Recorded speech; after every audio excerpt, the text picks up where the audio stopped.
Sekarang Zoom ada giniannya deh. Nah, oke. Ini gue share ya.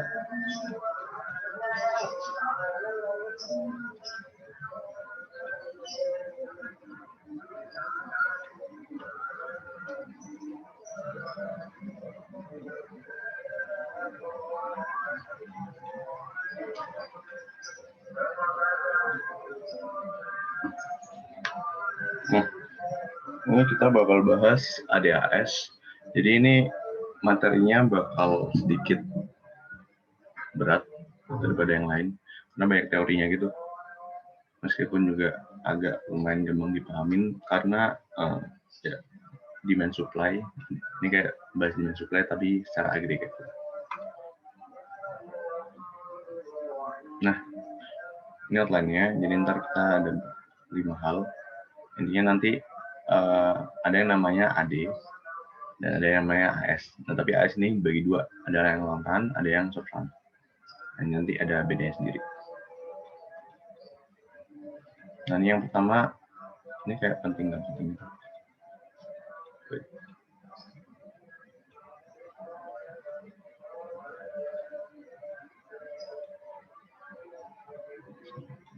Nah, ini yang pertama tentang economic fluctuation. Sebenarnya ini udah dijelasin dikit sama bukunya, tapi ini belum ada gambarnya kan kemarin. Jadi ini business cycle-nya. Jadi stage pertama itu biasanya expansion. Expansion itu kayak dia fase awalnya dari business cycle, ditandai dengan peningkatan semua indikator ekonomi, kayak misal income dan employment. Nah, waktu expansion ini semuanya naik kan indikator ekonomi ini, yang kemudian nanti bakal mencapai yang namanya peak. Peak ini puncaknya. Nah, ini titik tertingginya. Nah, di sini semua indikator itu nanti bakal bernilai tumbuh, yang kemudian nanti bakal terjadi resesi. Nah, resesi ini waktu semua indikatornya itu mulai menurun. Nah, resesi kalau dia berkepanjangan itu nanti bakal jadi depresi. Nanti dia ekonomi growth-nya terus turun di bawah garis growth yang stabil. Nah, depresi ini nanti terus sampai di ujung bawah di pangkalnya. Ini yang namanya titik terendahnya, turunannya. Nah, di sini biasanya negara akan mengalami recovery berdasarkan kebijakan yang pemerintah itu. Nah, ini nanti dia bakal recovery di sini. Recovery nanti ujungnya expansion. Jadi business cycle secara teori dia bentuknya kayak gini. Tapi di sini business cycle ini agak semacam misleading gitu, karena ya fluktuasi ekonomi kayak nggak bisa diprediksi, bahkan hampir mustahil diprediksi gitu. Jadi kayak resesi yang tahun 2020 sekarang itu kayak nggak ada yang prediksi gitu. Kayak, ya siapa yang prediksi bakal ada pandemi gitu. Intinya nanti ini fakta yang pertama itu economic fluctuation itu irregular and unpredictable. Ini bakal jadi salah satu fundamental kenapa nanti kita harus ngertiin si kurva ADHS ini, agregat ADHS. Nah, fakta yang kedua itu hampir seluruh most macroeconomic quantities itu bakal berfluktuasi bersamaan. Kenapa gitu? Karena di sini misalnya kalau misal ekonomi berada dalam resesi kayak sekarang, itu hampir seluruh variabel makroekonomi itu akan menurun dengan serentak. Kayak misal sekarang itu pendapatan turun, konsumsi masyarakat juga turun, laba perusahaan turun, harga saham turun, dan hampir semuanya turun. Yang itu mereka itu berfluktuasi turun semuanya. Tapi fluktuasinya itu dengan jumlah yang berbeda. Kayak misal bisa aja pendapatan itu turunnya nggak sebanyak konsumsi. Atau sebaliknya, atau misal pendapatan turunnya itu nggak sebesar harga saham yang turun ini. Ya, kayak mereka tuh semuanya turun, tapi jumlahnya beda. Nah, ini fakta keduanya. Dan fakta ketiganya itu kalau misal output-nya turun, itu nanti unemployment-nya akan meningkat. Ini kayak ada hubungannya dengan kurva Phillips tadi. Dikit berhubungan. Jadi kalau Y-nya turun, itu biasanya pengangguran itu akan meningkat. Jadi kayak sekarang, awal waktu resesi, itu tingkat pengangguran akan meningkat. Kenapa? Karena ketika perusahaan di sini dia memutuskan untuk mengurangi produksi barang dan jasa, mereka nggak membutuhkan banyak pekerja. Jadi mereka mengurangi output. Jadi mereka nggak butuh banyak pekerja. Jadi mereka akhirnya bakal memutuskan untuk mengurangi jumlah pekerja. Berarti nanti bakal banyak yang di PHK. Yang di PHK yang berarti nanti pengangguran akan naik. Ini contoh-contoh kenapa kalau misal dia turun, itu unemployment akan naik. Ini juga salah satu faktor, ntar bisa menjelasin gimana kenapa AS itu bentuknya kayak supply, upward sloping. Itu contohnya. Nah, sekarang kita bahas AD. Nah, background-nya dulu singkat aja. Ini kenapa kita harus belajar AD? Karena yang pertama itu, ini ada yang namanya classical economy. Ya, azan. Bentar ya, azan.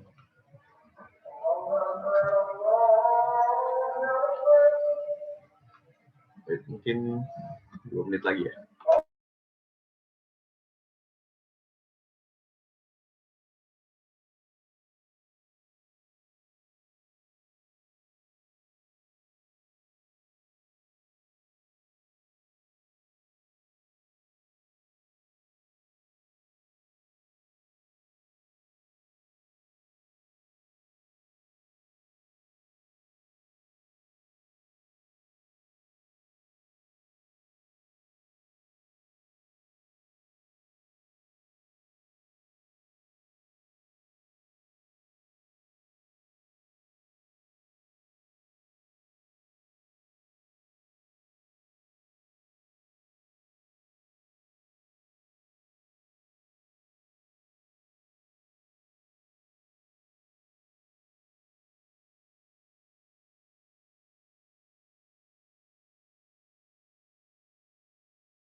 Nah, oke, ini gue lanjutin ya. Ini azan kayak rumah sebelah gitu. Meskipun lumayan keras juga. Nah, jadi ini classical economy. Ini yang jadi background adanya kenapa teori AD ini diciptakan. Jadi intinya classical economy ini sini dia ngomongin soal dua grup. Jadi ada grup yang real. Real ini kayak ngomongin secara realnya gimana, kayak misal real GDP, real interest rate, dan unemployment. Terus ada juga di sini nominal variable. Si nominal itu kayak misalnya contohnya MS sama rest level. Nah intinya di sini mereka ngomongin kalau money supply, mereka merubah money supply yang kemudian dia tuh mengubahnya ke yang nominal doang. tapi bukan ke yang real variable. Dan juga dia cuma mendeskripsikan perekonomian itu dalam jangka panjang, bukan jangka pendek. Nah, padahal realitanya itu mereka itu bisa terjadi di jangka pendek juga. Jadi bukan cuma di jangka panjang. Dan juga di sini perubahan pada nominal variable itu bisa berefek ke real variable. Jadi dia nggak kayak neutrality of money yang dia tuh nggak bisa berefek ke real variable. Dia aslinya bisa di jangka pendek. Makanya di sini AD itu muncul. Nah, konsep dari AD ini dia ada ya AD di sini sama kayak Y. Di sini kalian bisa nggak di AD ini sama dengan Y. Jadi AD ini bisa kayak output agregat, bisa juga kayak GDP. Jadi bisa dianggap itu. Tapi di sini itu yang khusus G, government expenditure, itu dia fix. Jadi dia ditetapkan oleh government policy. Jadi kita nggak menganggap G di sini. Kita cuma anggap CI dan NX. Nah, kenapa AD negatif? Karena di sini kita bisa melihat, jadi kurvanya kayak gini. Kita bisa melihat perubahan P terhadap Y itu melalui 3 jalur, yaitu jalur C, jalur I, dan jalur NX. Nah, ini ada masing-masing nih efek-efeknya. Misal wealth effect di sini. Wealth effect ini di sini nanti bakal memengaruhi ke C, ya kemudian nanti dia berpengaruh ke perubahan AD. Dia moving. Dia bukan bergeser, tapi moving. Jadi kalau misal perubahan C ini terjadi karena perubahan P, maka dia moving. Tapi kalau adanya perubahan C doang, maka dia shifting. Jadi agak beda ya. Kalau dia perubahannya terhadap P, karena P berarti dia moving. Nah ini ya, di sini ya korelasinya negatif. Kalau P naik, CINX turun, yang berarti AD bakal moving to the left. Nah, ini sebenarnya agak bosanin gitu sih, dengan teori semua. Yang pertama, world effect. Ini soal ngaruhnya P terhadap C, yang kemudian ngaruh ke AD. Nah, linknya gimana? Kalau misal harga naik, maka real value of money bakal turun. Ya kan? Nilai real dari uang itu bakal turun. Kemudian juga berarti kekayaan real kita, real wealth kita, itu juga bakal turun. Berarti ini maksudnya berarti masyarakat merasa lebih miskin. Karena kita hanya bisa beli lebih sedikit barang kan dengan uang yang dimiliki. Berarti konsumnya turun, berarti nanti adanya turun. Nah ini kalau wealth effect. Udah habis. Bentar ya, gue pindah ke HP.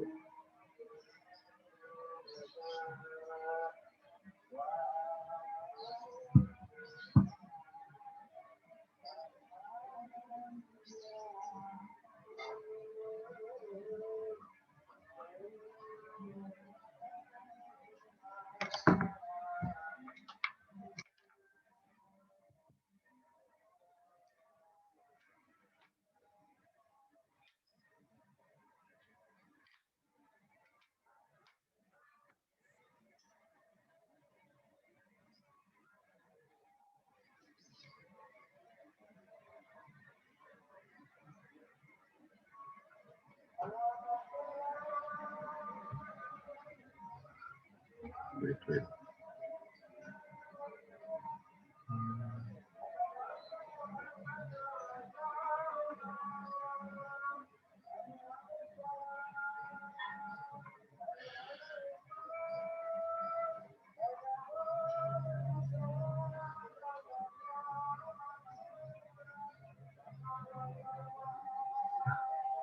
Keras banget anjir itu. Nah, oke. Bentar ini suruh lagi.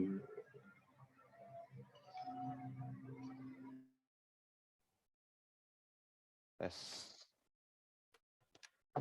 Nah, oke, jadi ini selanjutnya itu yang interest rate effect. Nah, di sini interest rate effect itu melalui investasi. Jadi linknya gimana? Kenapa P naik? Terus ntar bisa ngaruh investasi. Intinya kalau P naik di sini, berarti masyarakat bakal membutuhkan lebih banyak uang untuk membeli barang jasa. Yang berarti dia money demand-nya itu bakal naik, ya kan? Kalau money demand-nya naik, maka maksudnya masyarakat di sini dia bakal menjual bonds atau aset lainnya biar dia bisa punya lebih banyak uang tunai atau liquid money. Nah, berarti penawaran di pasar aset itu bakal naik. Kemudian interest rate-nya, bank akan meningkatkan interest rate. Kalau bank meningkatkan interest rate, berarti cost of borrowing-nya bakal meningkat juga. Berarti masyarakat jadi nggak terinsentif buat berinvestasi. Kemudian dia bakal menyebabkan AD-nya turun. Nah, interest rate effect itu juga sama. Ini sebenarnya ini pakai teori yang minggu lalu gue jelasin. Itu apa sih namanya? Exchange rate, ya, real exchange rate, RR. Jadi kalau P naik, maka R-nya akan naik. Yang kemudian nanti foreign investor itu bakal lebih tertarik untuk membeli aset domestik. Kemudian nanti permintaan akan rupiah di foreign exchange market itu naik, exchange rate domestik apresiasi, yang berarti harga barang ekspor lebih mahal. Kalau harga ekspor lebih mahal, maka nanti impornya naik. Yang berarti NX-nya turun, AD-nya juga turun. Jadi 3 hal ini itu bakal berefek ke faktor-faktor yang menyebabkan AD itu bakal berubah berdasarkan perubahan dari P. Gitu ya.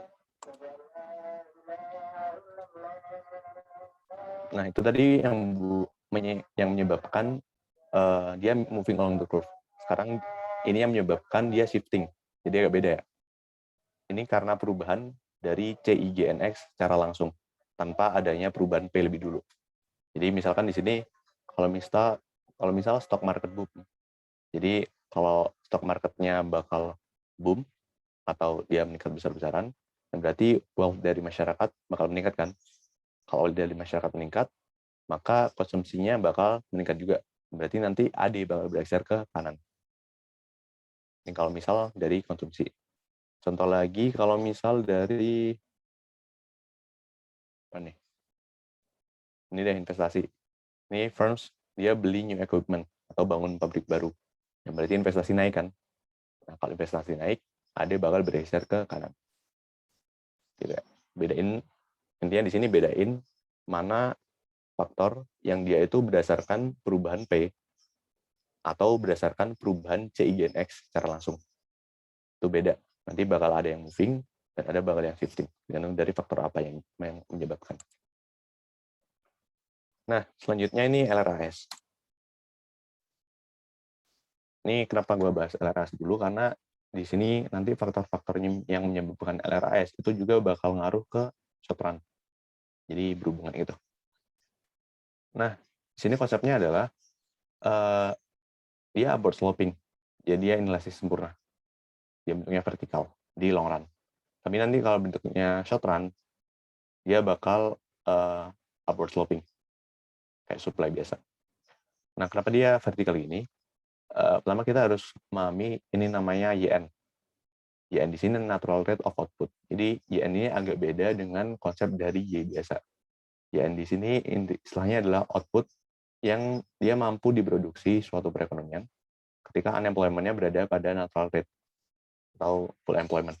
Jadi YN ini gampangnya adalah output ketika output-nya itu berada pada kondisi yang bukan maksimal, pada kondisi yang optimal.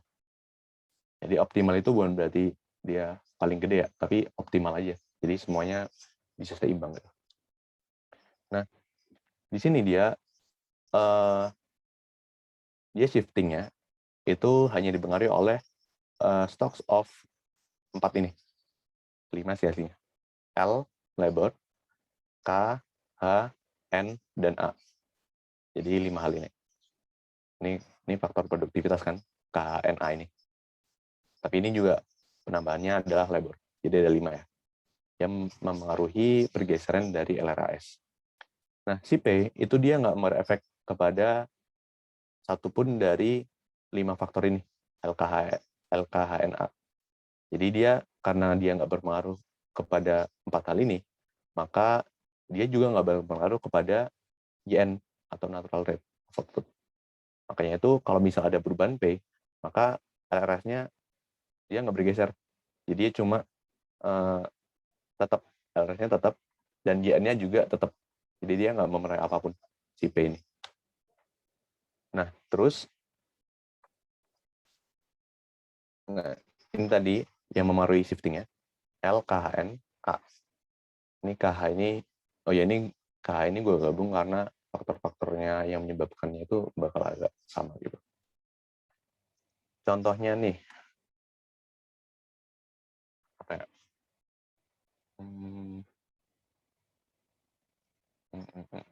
Ini deh, kerusakan fasilitas atau infrastruktur akibat bencana alam. Dan berarti nanti kerusakan fasilitas itu bakal menyebabkan fisikal kapitalnya berkurang kan, karena pada hancur karena bencana alam, misalnya ada gempa gitu. Dan juga human kapitalnya juga bakal berkurang gitu, karena misalkan human capital kan di sini berdasarkan pendidikan ya, atau misalnya berdasarkan health. Pendidikan dan health-nya waktu bencana alam juga bakal turun. Yang berarti nanti di sini dia tandanya negatif, yang berarti LRS-nya bakal bergeser ke kiri. Dan lain-lain sebagainya. Sebenarnya belum gue tulis semua deh. Ini kalau plus ini di sini dia bergeser ke kanan ya. Kalau ini dia bergeser ke kiri. Yang belum gue tulis, baby boomer retire. Kalau baby boomer retire pensiun ya. Berarti LRS-nya bakal bergeser ke kiri harusnya.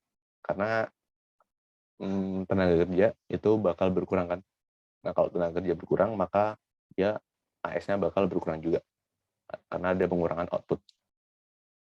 Terus kayak misal penemuan new mineral deposits. Berarti nanti ini bakal meningkatkan adanya resource baru. Yang berarti LRS-nya bakal bergeser ke kanan. Jadi ini plus. Gitu ya. Ini lain-lainnya bisa di logika sendiri lah ya. Misalnya perubahan cuaca yang berarti nanti outputnya berkurang. Berarti AS-nya bakal bergeser ke kiri. Jadi ini kayak apa ya, faktor-faktornya itu tetap jadi cuma LKH NA. Tapi ini bisa aja lebih dari ini faktor-faktor yang menyebabkan. Jadi bisa aja ada beberapa hal yang belum gue tulis di sini yang bisa mempengaruhi misalkan ke labor atau misalkan ke kapital. Kayak misal yang belum gue tulis kayak peningkatan labor tuh. Ya misalkan banyak mahasiswa yang lulus misalkan. Nganggur anjir. Ya intinya itulah.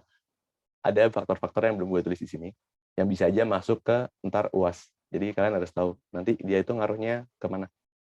Ke L, K, H, N, atau A gitu. Yang jelas ini konsepnya sama kayak yang di babnya sebelum UTS. Babnya sebelum tes. Yang produktivitas itu.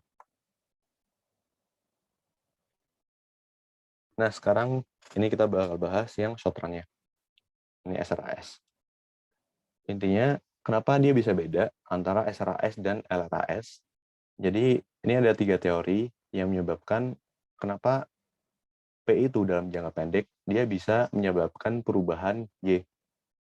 Ini agak panjang sih sebenarnya. Ini gue jelasin satu aja. Kayak misal sticky price di sini.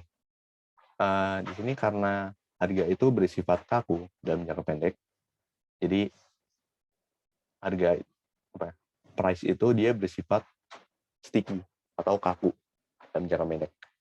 Ini karena adanya menu cost. Menu cost ini biaya untuk menyesuaikan harga.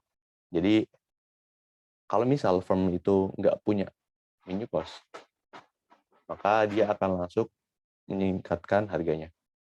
Tapi buat mereka yang punya menu cost, mereka akan menunda kenaikan harga. Jadi istilahnya menu cost ini semacam perusahaan yang gede, jadi dia bisa kayak menunda kenaikan harga karena dia punya resource yang lebih daripada perusahaan lainnya.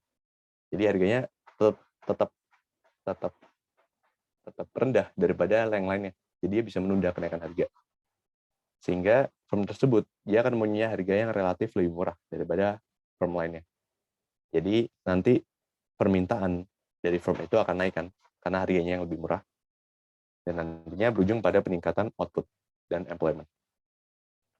Intinya di sini karena P naik, karena harga itu bersifat kaku, karena ada yang menyekos, maka dia akan berujung pada peningkatan output dan employment. Ini 2 lainnya ntar bisa dibaca di Mankyu ya. konsepnya agak sedikit sama, meskipun agak ribet gitu. Tapi ringkasannya ada di sini.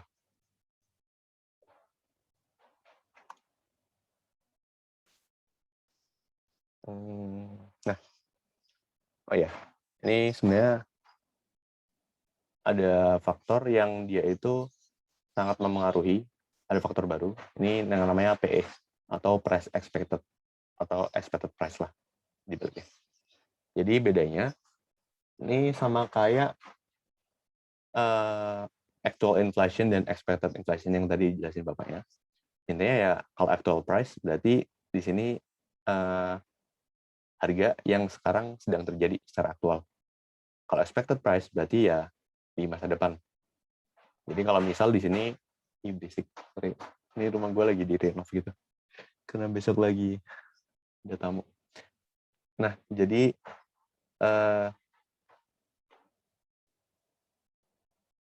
bentar gue lupa. Oh iya, kalau misal price-nya naik, misalkan di sini, kalau misal harga naik, maka kalau secara equation di sini, dia akan menyebabkan peningkatan pada Y-nya kan, normalnya gitu. Jadi kalau P naik, berarti nanti logikanya, secara equation, Y-nya juga akan naik. Sebaliknya, kalau misal PE-nya dia naik, berarti nanti Y-nya akan turun kan, secara equation kayak gitu. Nah, nanti rangkumannya ada di sini. Jadi, secara optimal, dia nanti kalau misal P-nya itu lagi sama dengan PE, berarti Y-nya itu lagi berada di pada kondisi optimal atau pada kondisi YN. Tapi kalau misal actual price-nya itu kurang dari expected price, maka Y-nya itu nanti bakal kurang dari YN. Contohnya nih, kalau misal expected price itu gimana?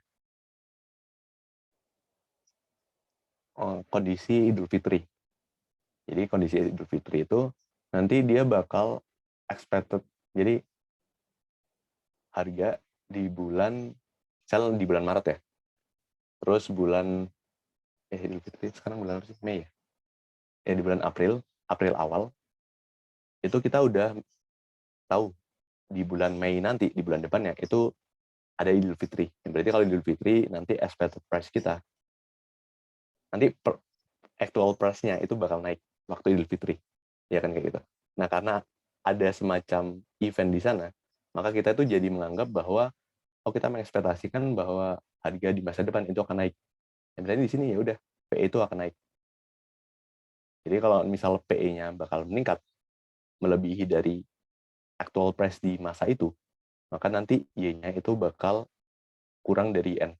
Jadi biasanya waktu bulan sebelum Idul Fitri itu, sebelum Ramadan, itu biasanya dia bakal belum optimal gitu Y-nya. Kemudian dia bakal optimal di kondisi N. Ini SRAS. Nah, ini faktor yang menyebabkan shifting. Jadi shiftingnya itu ada 5. Jadi semua faktor yang tadi menggeser LRAS itu juga akan menggeser SRAS juga. Jadi LKHNA itu juga menggeser SRAS. Nah, di sini expected price itu juga menggeser SRAS. Tapi di sini dia nggak menggeser LRAS. Contohnya nih, kalau misal expected price lagi naik, kayak misal yang tadi sebelumnya Ramadan, yang berarti nanti workers and firms dia bakal dia bakal minta peningkatan gaji. Jadi dia bakal minta peningkatan gaji, dan kemudian nanti produksinya dia bakal less profitable. Wajar kan kalau misal pekerja dan misalkan perusahaan dia meningkatkan gaji karyawannya, berarti ada cost di situ. Ya, berarti kalau cost-nya lebih tinggi, nanti produksinya bakal kurang profit. Yang berarti di sini I-nya akan turun. Ya, berarti ya udah, ini nanti SRS-nya akan bergeser ke kiri. Gitu ya.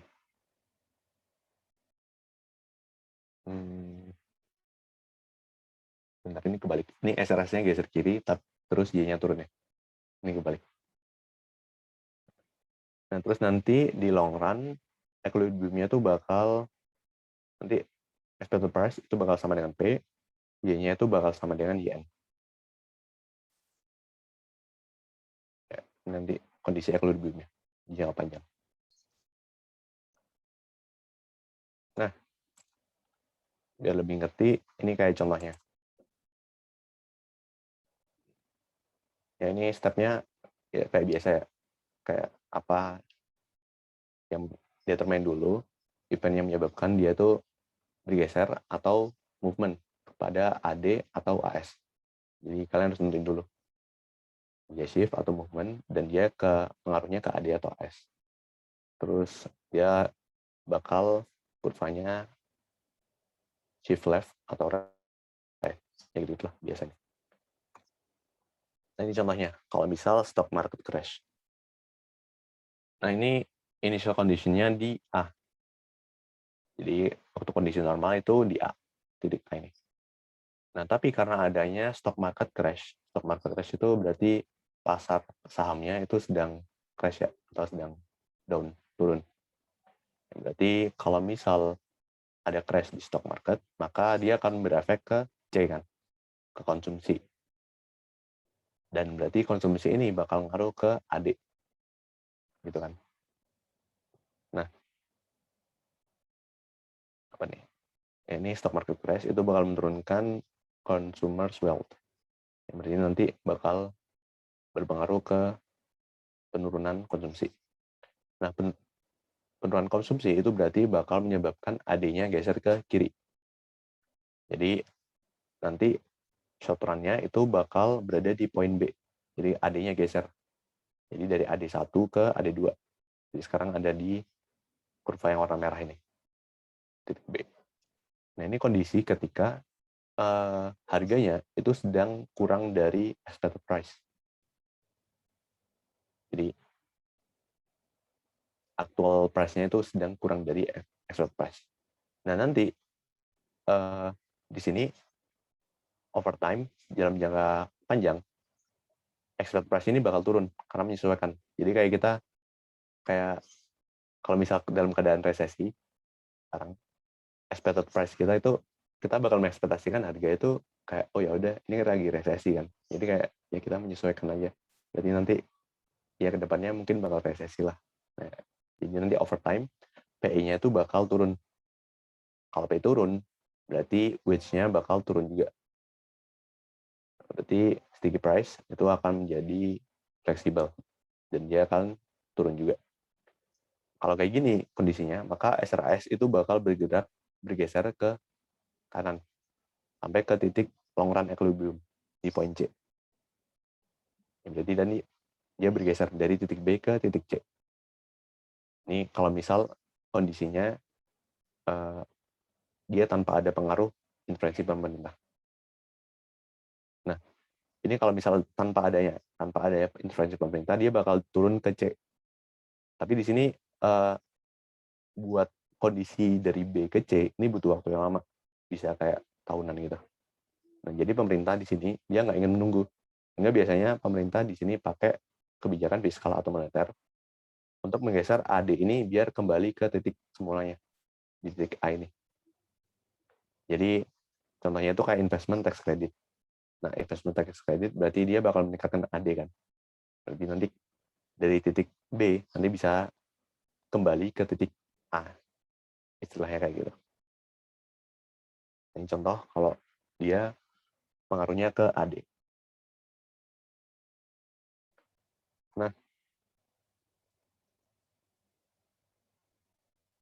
Nah, sekarang SRAS. Ini ke short term ya. Gue udah contoh long run nggak ya? Rangkuman. Oke, nanti benar-benar ada long run ya. Soalnya. Nah, ini contohnya di short run, ini ada event. Oil price itu meningkat. Harga minyak meningkat. Jadi kondisinya sama di titik A. Nah, karena ada peningkatan harga pada minyak, ini minyak dunia, maka yang berarti nanti cost-nya itu bakal meningkat kan. Kalau cost-nya meningkat, maka dia bakal berpengaruh terhadap pergeseran AS, SRAS. Ini assume price-nya tetap konstan. Yang berarti kalau ada ya peningkatan cost, SRS-nya bakal bergeser ke kiri. Karena adanya, kalau cost naik kan berarti produksinya bakal berkurang kan. Berarti ya supply-nya bakal berkurang. Ya geser ke kiri. Berarti nanti dari titik A turun ke titik B. Nah, di titik B ini dia ada kondisi di mana P-nya itu higher. Jadi P-nya itu lebih tinggi kan. Jadi awalnya tuh P1 di titik A ini. Tapi sekarang karena SRS bergeser ke kiri, maka P-nya jadi pindah ke P2. Jadi P-nya higher, tapi Y-nya di sini dia lower. Nah, nanti unemployment itu bakal meningkat juga. Nah, kondisi pergeseran dari A ke B itu namanya disebut stagflation. Ini agak beda dari inflasi, di mana periode kalau misal output menurun, tapi price-nya meningkat. Biasanya kan kalau output turun, price-nya turun kan. Tapi ini kebalikannya. Jadi ya, ini suatu event yang agak jarang gitu. Ya, bukan agak jarang sih. Cukup menarik karena output turun belum tentu price itu turun. Bisa aja price itu meningkat. Kalau misal dia dipengaruhi oleh penurunan SRAS. Nah, itu intinya. Nah, terus next step selanjutnya gimana? Ini ada dua. Kalau misal pemerintah itu nggak ngelakuin apapun, jadi dia do nothing, pemerintahnya, maka dia akan menyebabkan, misalnya kan employment-nya bakal turun kan, karena output-nya berkurang. Ya, berarti nanti gajinya, wage-nya akan turun.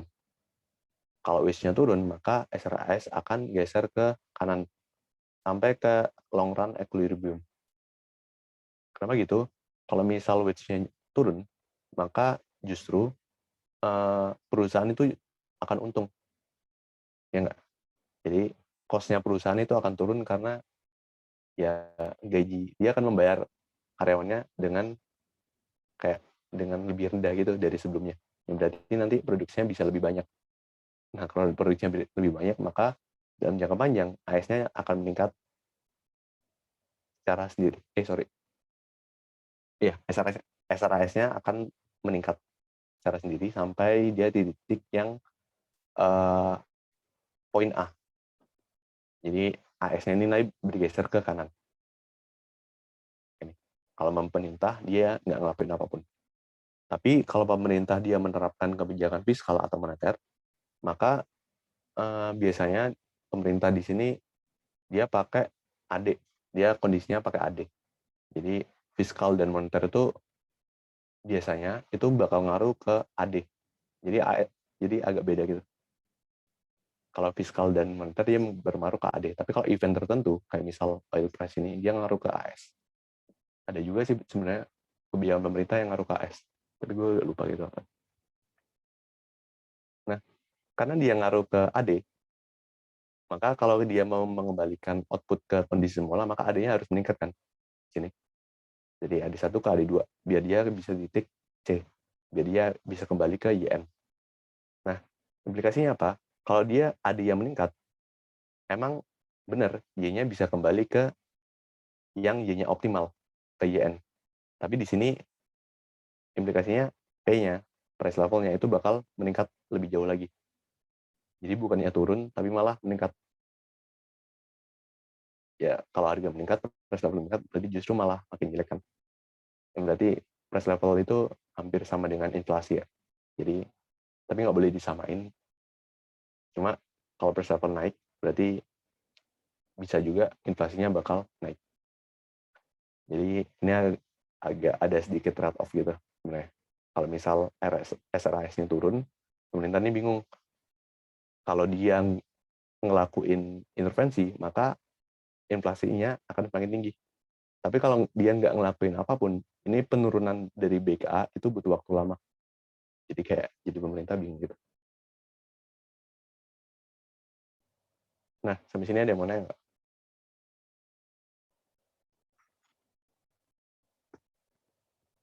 Ini harusnya gue kasih contoh lagi kayak buat LRAS gitu sih. Ya udahlah. Ini ada contoh-contoh lain ya. Ini kalau misal ini kan ada event tertentu kan. Kayak misal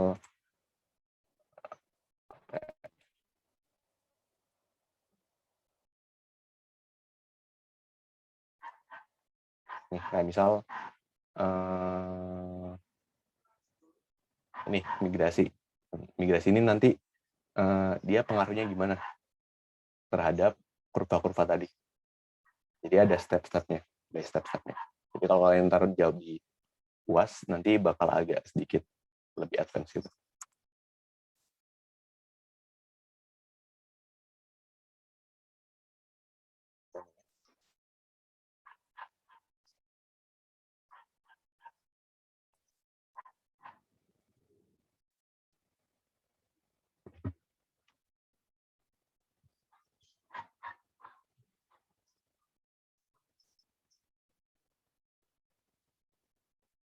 Oke, ini sambil nunggu ya.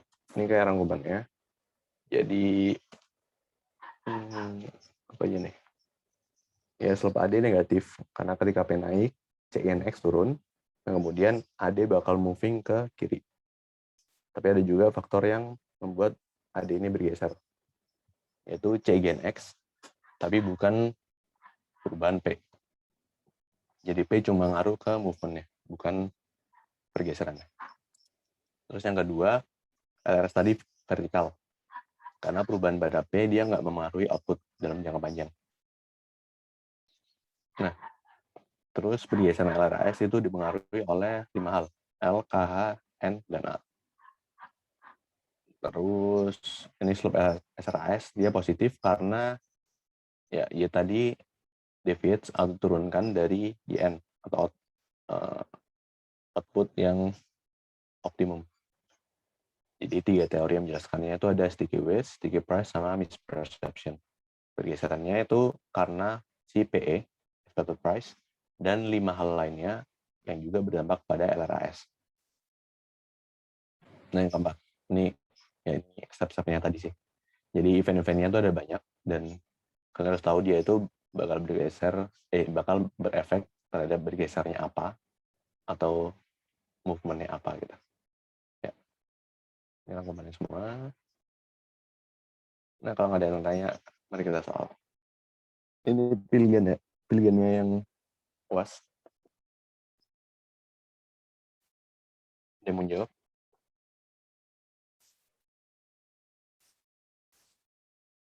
Ini kalau ini yang gambar ini buat menjelaskan yang nomor 2 ya. Jadi kalau misal yang nomor 2 ini, dia awalnya titik R kan. Terus kalau misal keseimbangan barunya ada pada titik pada P1 dan Y1. Jadi titiknya ini. Maka kemungkinan yang terjadi adalah Pak.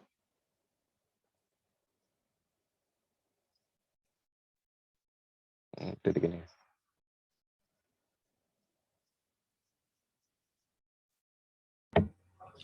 Kak boleh jawab nomor 1 gak? Iya boleh. 1 jawabannya B Kak. Karena kalau resesi atau depresi harganya turun, terus PDB realnya ikutan turun, kayak makin banyak pengangguran, terus itunya juga makin banyak. Apa itu tuh? Pokoknya PDB real kan kayak paling kelihatan sih penganggurannya, tapi kayak gajinya juga turun, terus konsumsi masyarakatnya juga turun. Ya, oke. Iya, Ya, boleh. Ini 1 ya B. Jadi thank you, Mit. Ini Bre. Nah, iya. jadi nanti ini kan kondisinya crash kan. Ini sama kayak yang tadi sih. Jadi kalau ada crash di pasar saham, maka ini bakal menyebabkan yang pertama ini sebenarnya apa ya? Tadi kan crash itu menyebabkan si AD-nya kan. Jadi kalau berdasarkan kurva tadi,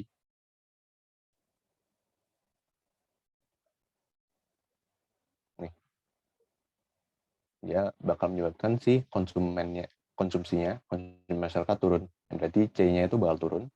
Kalau C turun, AD-nya bakal bergeser ke kiri. Nah, ini berarti kondisi ketika P-nya itu price levelnya itu dia turun, dan Y-nya dia juga bakal turun. Jadi benar ya kan tadi. P turun, Y-nya juga turun.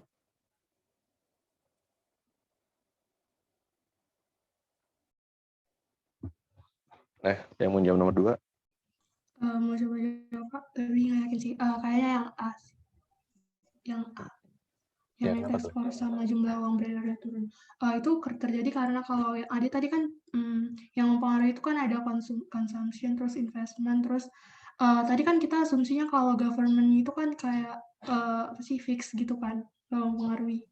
Terus kalau dilihat dari pilihan bergandanya itu kalau tingkat expected price kan tadi yang pengaruh SRAS, jadi ya enggak gitu. Terus jawabannya jadinya yang A.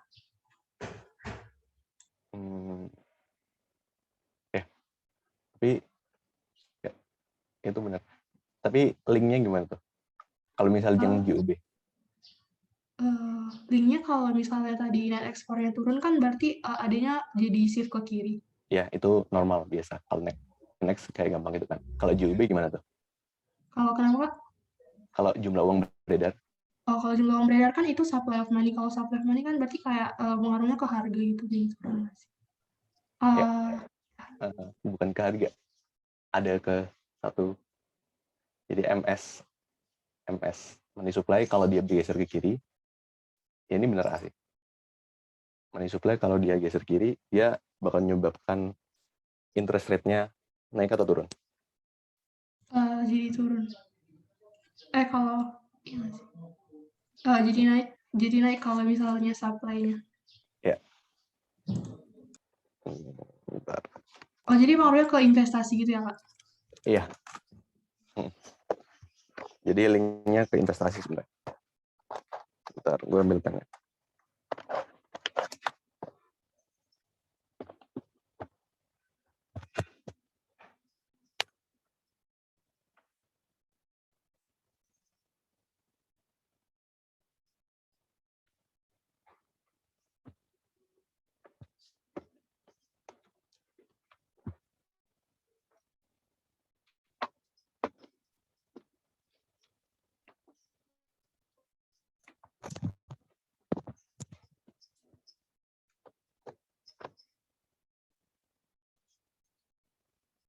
Nah, ini kan gini. Ini kan R kan. Ini AD sama AD. MD sama MS. Ini MD kan. MS. Nah, kalau jumlah uang beredar turun, berarti kan dia ada pengaruh dari BI kan. Jadi BI kayak menerapkan si OMO-nya itu. Jadi di sini dia MS-nya turun. Berarti nanti dia pengaruhnya dari si R1 ke R2. Berarti kalau R-nya naik, maka investasi bakal turun. Karena cost of borrowing-nya tinggi kan. Berarti kalau investasi turun, berarti AD-nya turun. Ya. Oke, thank you, Erin. Thank you, Pak. Nah, gitu ya. Kalau misal di sini itu nanti UAS-nya bakal kayak gini. Jadi, apa sih yang menyebabkan si AD ini turun? Nah, ini berarti dari faktor C, I, atau G, atau NX kan. Nah, itu kalian nanti bisa ngeliat nanti perubahannya kemana. Nah, ini coba bahas deh. Kalau misal tingkat expected price-nya turun, dia bakal gimana? Dia bakal ngaruh kemana? Ke SRAS ya. Ya, SRAS nanti bakal naik atau turun. Jadi bakal kalau misalnya ini pengaruhnya kan jadi ini kan kabar yang terbalik, jadi naik nggak sih? Ya. Jadi kalau ada PI turun, itu nanti menyebabkan SRAS-nya naik. Yang berarti nanti di sini dia kalau misal di R, awalnya kondisi R, maka dia bakal berada di kondisi sini. Kondisi B gini. Ini kalau misal, kalau tingkat expected price-nya turun. Ini titik B ya. Yang kebeja titik A. Nah, kalau ini gimana? Address moneter. Selain R juga nggak apa-apa. Kalau menjawab.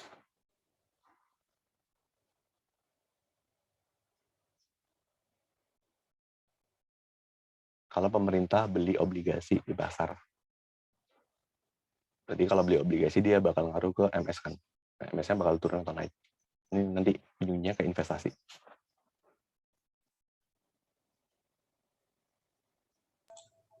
Kalau misalnya itu berarti dia jadi MS-nya bakalan naik.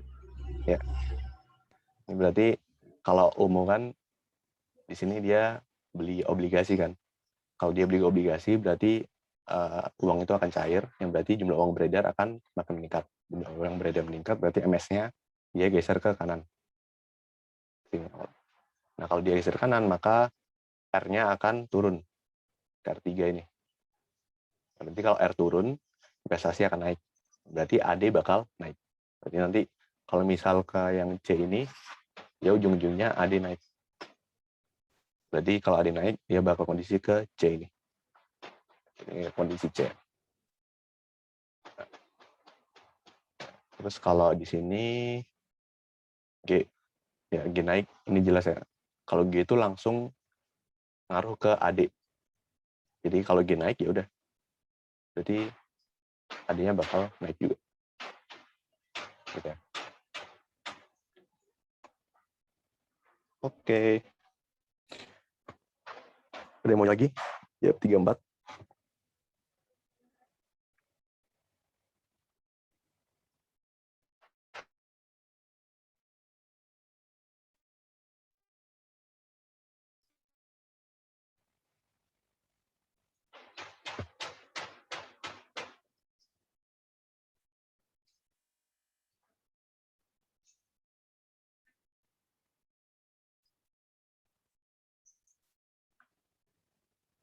Tadi siapa? Mir sama Erin.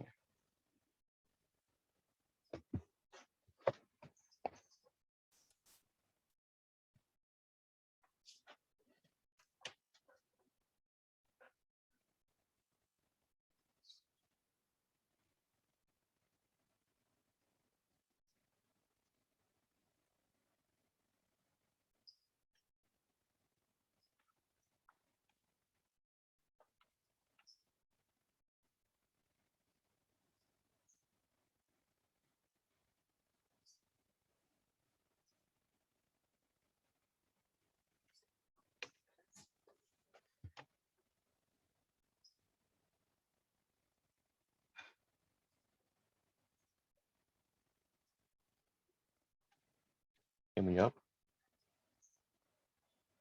3 dan 4.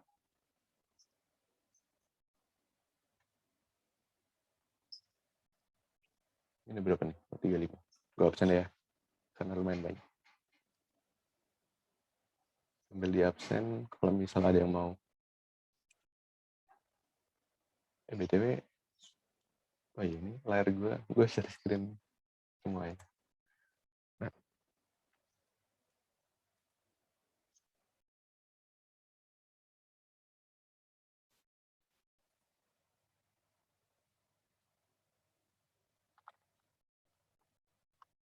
ini kalau ada yang mau jawab langsung aja. Ini gue absennya, kayak nggak manggil.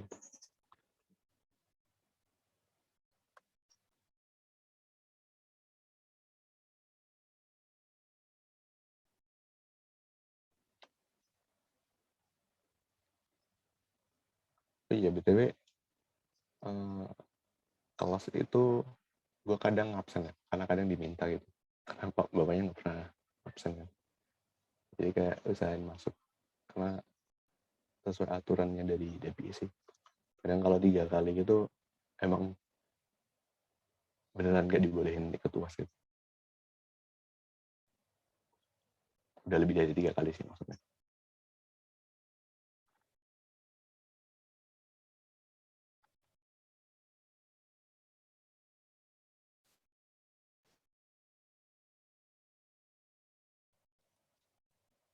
Alvina ada nggak Alvina?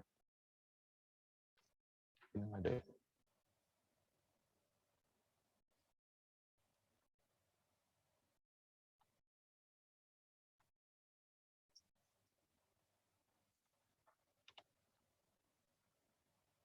Ada yang mau jawab?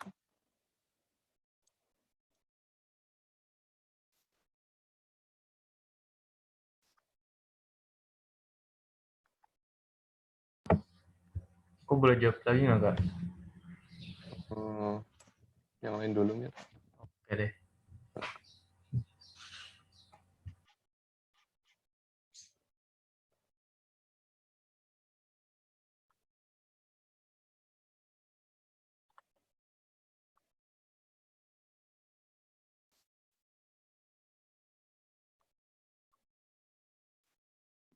Saya boleh nyoba nomor 4, Kak. Ya, boleh. Tapi nggak tahu benar nggak. Kalau yang A nggak sih? Inventory. Kenapa tuh? Karena masih dalam bentuk inventory. Heeh. Jadi belum mempengaruhi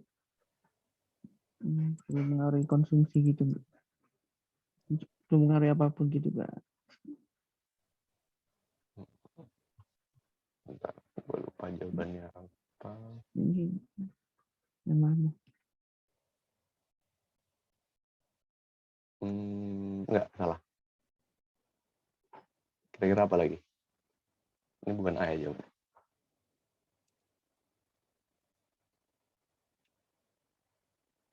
Oke, kira-kira apa? Yang benar selain A. Yang benar selain A.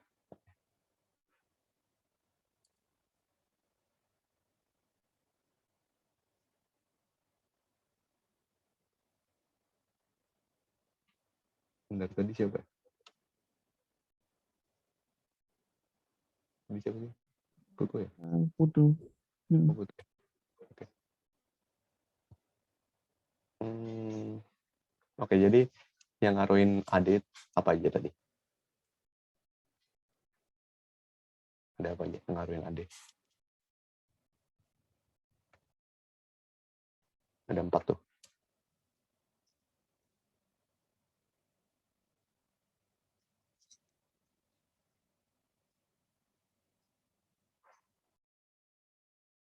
Apa tuh?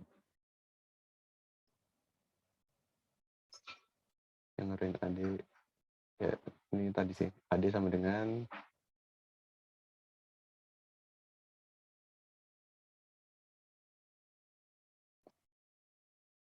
Putu. Ini yang lihat biasa labornya bukan. Kenapa? Praktek lagi, Kak. Ya, oke. Ini C, I, G, N, X, ya. Nah, si inventory ini, dia bakal ngaruh ke oke. Ini Putu ya. Oke, thank you Putu. Ada yang mau jawab lagi nggak? Kira-kira 4 yang mana? Atau Ember tadi mau jawab?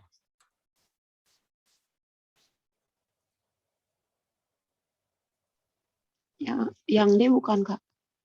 Tapi ya, Iya, Kak. benar. Iya. Dan yang benar yang dia. Kenapa tuh, Matt? Karena tadi kata Erin juga sama tadi materi juga tax government itu fix gitu, Kak.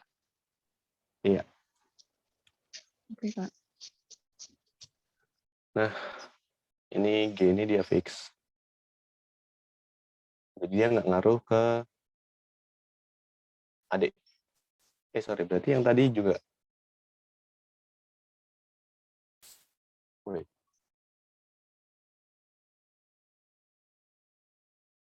Gue jadi lupa. Mari kita lihat. Itu benar yang dia.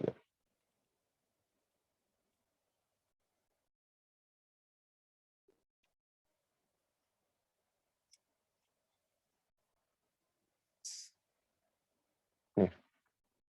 Oh iya benar. G itu sebenarnya bisa ngaruh. Tapi dia ngaruhnya itu kalau misal dia di government expenditure. Jadi G-nya itu government expenditure. Jadi kalau tax yang tadi kan tax kan, tadi itu nggak ngaruh. Tapi kalau government expenditure dia bisa ngaruh terhadap curve-nya. Tapi kan tadi tax berarti dia nggak ngaruh.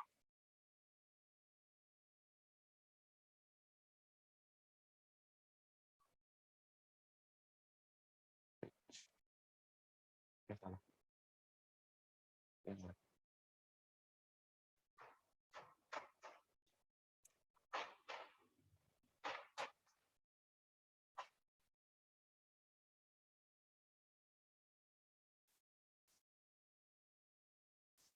Oke, thank you Meta. Ada yang mau nomor 3?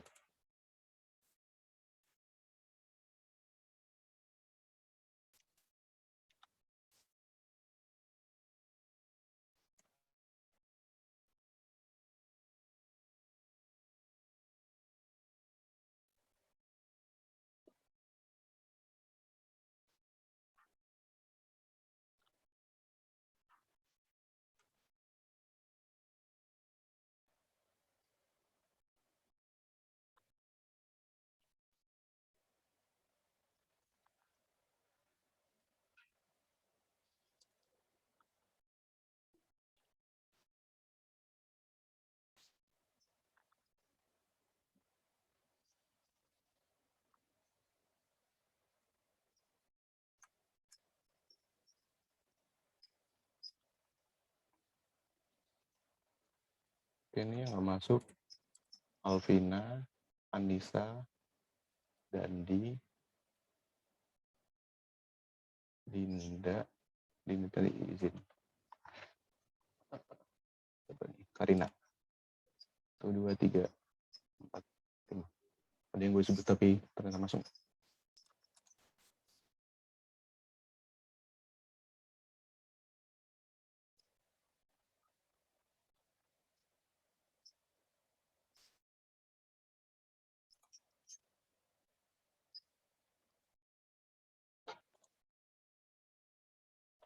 Oke, nggak ada. Mir, tadi mau jawab nomor 3 kan? Iya Kak, tapi yang main dulu aja deh nggak apa-apa. Kayaknya jawab deh. Kayak singkat waktu aja. Kak, aku boleh jawab nggak? Oh ya, boleh. 3B Salah. nggak? B. 3. Ya, kenapa tuh B? Karena kan tadi yang mengaruhin penawaran itu yang kayak faktor-faktor produktivitas gitu Kak, kayak modal manusia, terus teknologi gitu, kayak yang 5 faktor. Terus tingkat harga nggak masuk, Kenapa tingkat harga nggak masuk? karena dia mengaruhinnya permintaan. Oke. Sebenarnya ya ini benar B ya. Nah, ini yang D. Nah, jadi kalau misal pergeseran kurva penawaran dalam jangka panjang, ini berarti ini singkatnya LRAS lah ya. Nah, dia cuma dipengaruhi oleh yang tadi, yang produktivitas. Ada L, K, H, apa jadi? A, apa sih? Apa lagi? N ya? Ya. Nah, tapi tanpa ada pengaruh dari P. Kenapa? Karena P di sini dia cuma ngaruh ke bukan permintaan aja. P di sini dia juga ngaruh ke AD, tapi AD-nya shifting. AD-nya movement, bergeser. Dia juga ngaruh ke SRAS. Jadi P di sini ngaruh nggak ya? Gue halu. Nggak ding. P di sini yang ngaruh itu PE. Kalau ke SRAS-nya. Oke ya, ini tanpa ada kenaikan harga. Jadi harga cuma ngaruh ke movement di AD. Oke, thank you Marcella.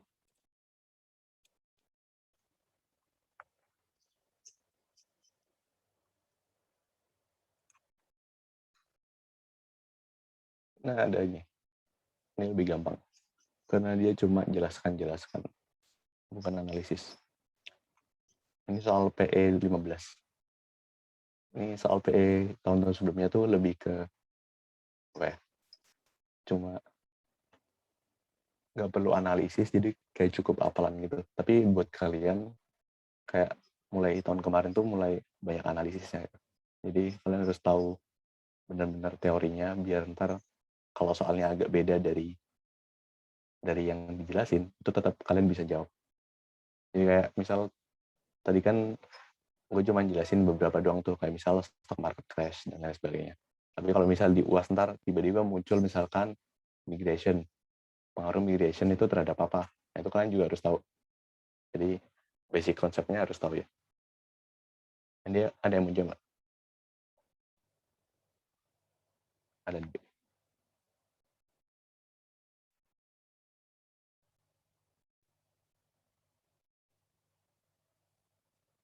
Yang ngaruh ke apa nih? Penawaran. Mager banget. Tapi ini ada 3 soalnya berarti. Ngaruh ke AD. Yang ngaruh ke AD itu apa? Yang ngaruh ke AS itu apa? RAS itu apa? Dan RAS itu apa? Dijelaskan dengan menggunakan perangkat grafis. Nah, ini soalnya panjang banget.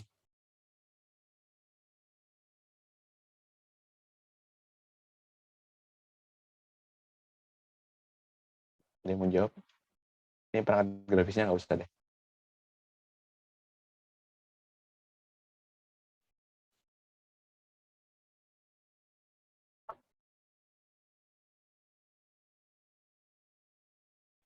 Artinya di sini dia ada berapa tuh? 4. SRS ada berapa tuh? 5, 6. LRS ada 5.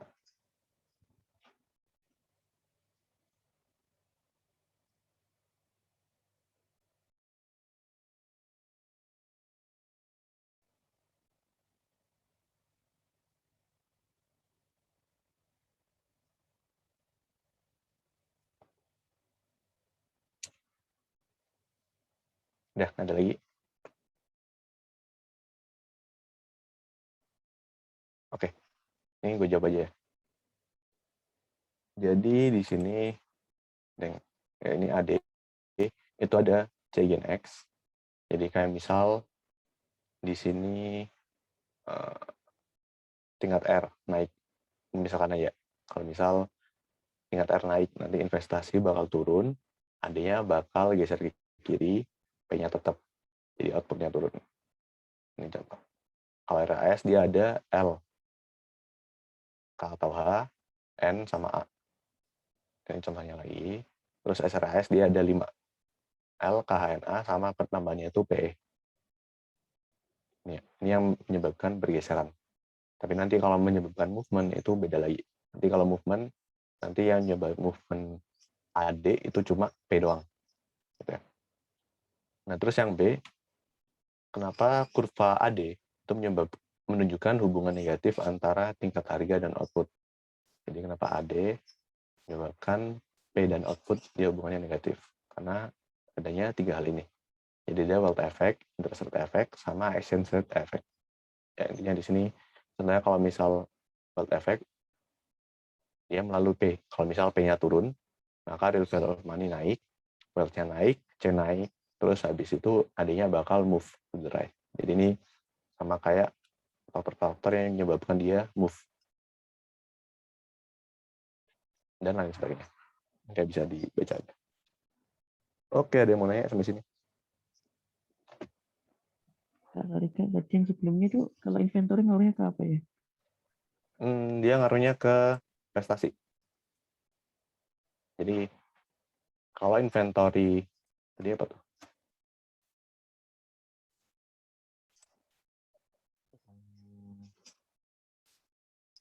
Nah, kalau inventory-nya naik, prestasi sih. Kayak, bentar, inventory kan cadangan. Cadangan dari minyak Pertamina. Intinya di sini kalau inventory-nya naik, dia itu inventory-nya bisa digunakan ke ke produksi dari Pertamina-nya. Jadi produksinya itu jadi lebih banyak. Nah, nanti itu intinya dia bakal mempengaruhi ujung-ujungnya ke kalau SRAS naik,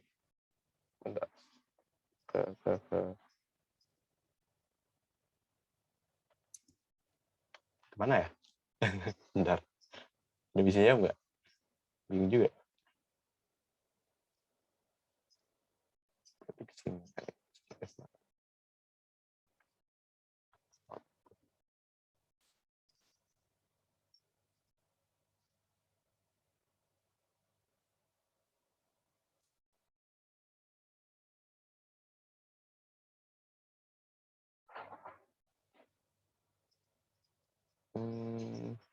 Harusnya ini kalau inventory kan, inventory itu bakal menyebabkan produksinya itu naik. Produksi itu berarti nanti dia bakal menyebabkan harganya itu turun karena S-nya turun kan. Nah, itu melalui kalau harga turun maka peningkatannya bakal meningkat. Jadi ya, ini antara konsumsinya atau si investasinya. Tapi menurut gue lebih ke konsumsi sih. Jadi konsumsi dari minyaknya itu jadi lebih tinggi karena harganya itu turun. Jadi Ini nanti gue cross check lagi ya. Tapi ini bisa aja kan AS-nya naik. Sorry, produksinya, bukan AS-nya. Produksinya naik. Kalau produksinya naik, berarti dia harganya turun. Yang berarti nanti demand-nya bakal meningkat melalui C. Jadi konsumsinya meningkat.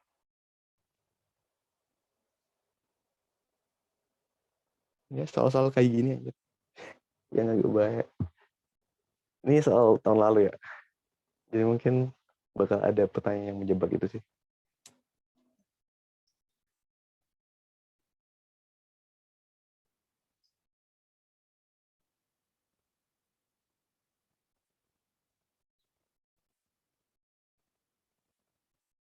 Ada yang mau nanya lagi?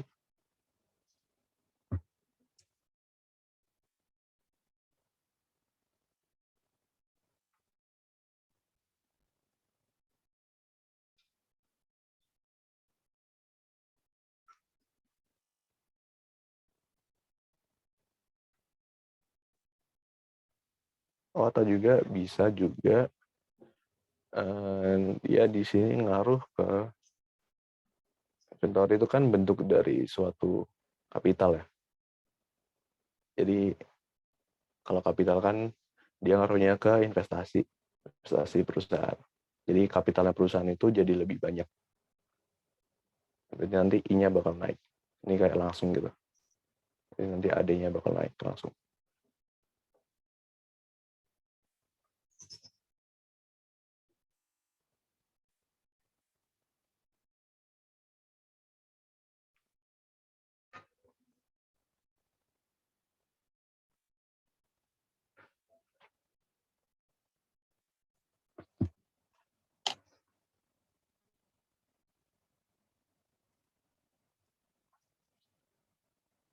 Oke.